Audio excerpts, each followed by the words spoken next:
All right, you bow hunting fanatics out there. This is Alan Rubel again, coming back at you from Ozark Mountain Outdoor Adventures. Well, back at it today. A little adventure here this morning, and I've been really fortunate this season.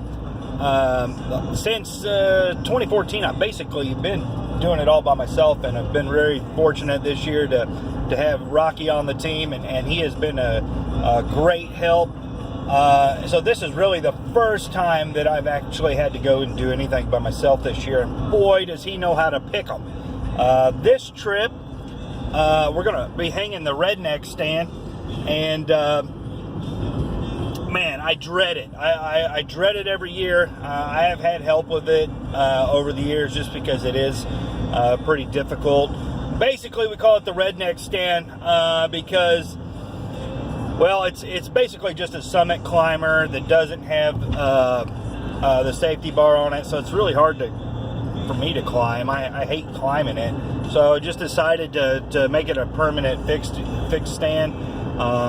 So we got some Ameristep ladder parts with them, and they're the big heavy ones, and it's just super heavy, super awkward. I've tried it a few different ways, and it's just never an easy task. Usually we're way down in here, so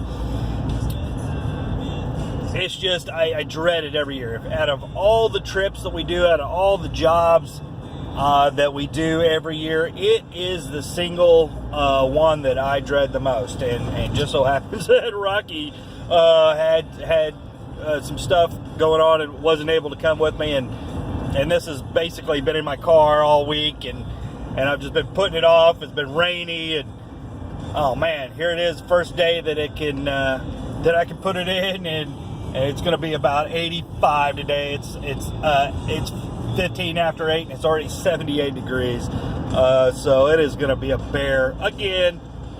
Fortunately, last February, I was able to recruit my brother to help me pull it out. So I mean, that's the other bad job, is getting it back out. So anyway, I'm gonna be hanging this sucker here in a little bit. I have kind of been a little bit selective on where we're putting it this year. This will be the third season that I've chose this tree. It's just at a location pretty close to town, so it's a spot I can run out after work, climb right up in the stand. Also, since we're going to be filming this year, and like I said, last year I was self-filming, this will be a spot that, a single person, either myself or Rocky, Carrie, somebody can just climb up in and hunt by themselves. But anyway, it is the RedNeck stand, so it's not like the best of the best for sure. But anyway, hopefully we can get in here, get back out again relatively quickly before it gets too extremely hot. Again, I've done this a few years by myself, and kind of figured the best way to do it is pulling in the deer cart, and then I actually bring another stand, and that is part of the another climber stand, which is another reason why it's so difficult. But it makes the actual hanging of the stand super easy. I mean, I can get that done in no time. It's just a matter of doing it. It's just getting to the tree that's difficult. So anyway, stay tuned with us here. This is our vlog style video.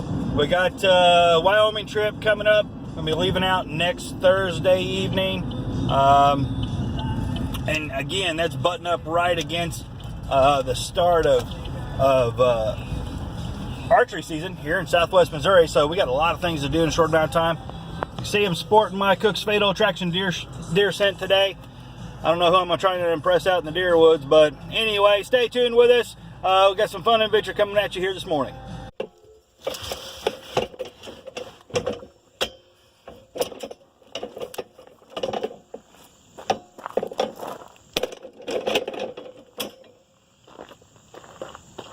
It's already muggy and it's hot, and I haven't even left the parking lot. Here, I'll show you why this is so difficult.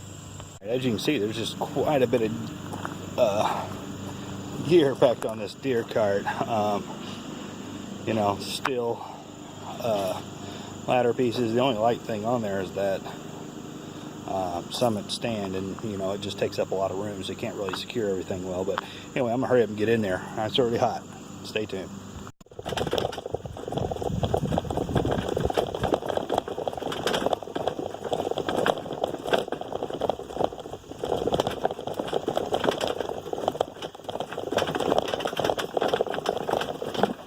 Well, getting ready to, it's about ready to get interesting for me. I'm going to leave the conservation trail. I've seen some, definitely some, there was a dozer parked up there, and the ground is definitely a lot softer than I would have liked it have been on the way in, but got to this turnoff point pretty easily. So we're going off-road with this big heavy deer cart. But anyway, got a pond right here. Also need to I've done some ground hunting right here. I'm planning on maybe sitting here a couple times with Kenton just over this water source. So anyway, I'm gonna see if I can find me a little quick spot and go on down another 200-300 yards to my spot. Stay tuned.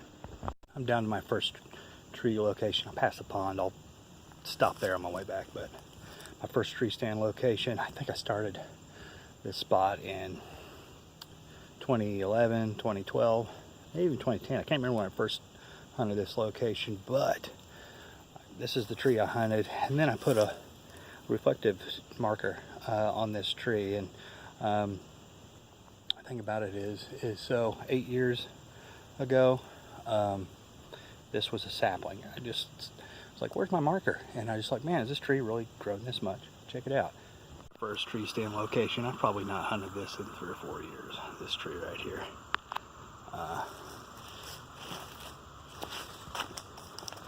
But here is my reflective marker. You can see the circumference of this tree, and I promise you, that was a sapling. That was a sapling, and now, I mean, it is the makings of a dang tree.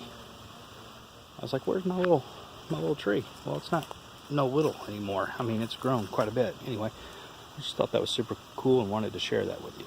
Well, this is the second tree stand location. This is where I'm going to be setting up this year. I have another one a little bit further down, but it kind of narrows in, and I've seen some rubs back in there in the past, but it is just really close quarters. I hunted it last year and just didn't see anything except for mosquitoes, and they're buzzing me right now. So anyway, this is the tree I've had the best luck with in this location. I've killed a doe out of it. I've had a few missed opportunities out of it as well. But anyway, I'm gonna get this redneck stand set up and get out of here.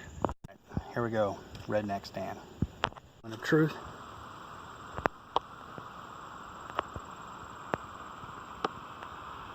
time to get up in the redneck stand. Alright, this is the view from the redneck stand. Very beautiful. Had a shot straight out in front of us last year.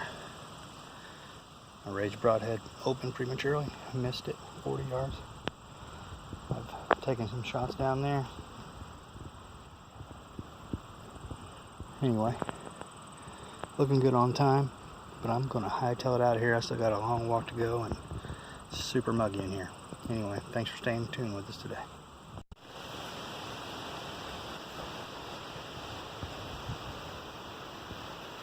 I forgot I needed to stop here at this pond. It is pretty thick for any kind of ground hunting right here.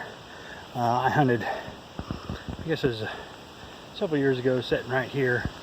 And it's about, 35-yard shot to the other side of the pond, where I actually seen some does that evening and did get busted because it's downwind. So that's the only problem with the spot I already have set up. It's a no-go, and it's just super thick over here. So whatever me and my son do, we may have to go on the fly and figure it out. But anyway, it's cooled off a little bit. The wind's kind of picking up. We've had rainstorms for about the last week and a half here, so I've got a feeling that we might get a little bit today. So I really am cutting out here and heading to the house. Have a good one.